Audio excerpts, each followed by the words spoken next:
ભાવનગર શહેરના વિસ્તારમાંથી જન્મેલા જીવિત શિશુ તરછોડાયેલું મળી આવતા 108ની ટીમને કોલ આવતા સ્થળ ઉપર પહોંચી તપાસ હાથ ધરી હતી। 108ને કોલ આવતા મહાનગરપાલિકાની પશ્ચિમ ઝોનલ ઓફિસની બાજુના ખાંચામાં તરછોડાયેલું જીવિત શિશુ મળી આવતા તેની હાલતને પગલે તાત્કાલિક સારવાર આપીને ભાવનગરની સરટી હોસ્પિટલમાં 108ની ટીમ દ્વારા ખસેડવામાં આવ્યું હતું। જો કે બનાવ બાદ આગળની કાર્યવાહી હાથ ધરાઈ છે। જો કે તરછોડાયેલું નવજાત શિશુ મળી આવતા પોલીસ તેની માતાને ગોતવા ધંધે લાગી છે।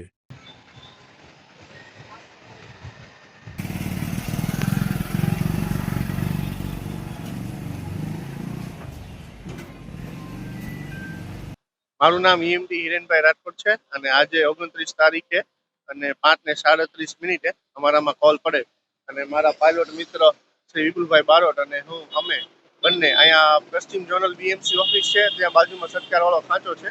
એ ખાંચાની અંદર એક તાજું જન્મેલું બાળક તરછોડાયેલું હતું, જેને થોડી શ્વાસ લેવામાં તકલીફ પડતી હતી। તો કોઈ વ્યક્તિ છે જે કાનાભાઈ કરીને એમણે ફોન કરેલો અને એના ફોન દ્વારા અમે ત્યાં ઘટના સ્થળ પર પહોંચેલા અને બાળકને રિસીવ કરી અને પ્રાથમિક સારવાર આપી અને ભાવનગર સરટી હોસ્પિટલ ખાતે આજરોજ દાખલ કરેલ છે।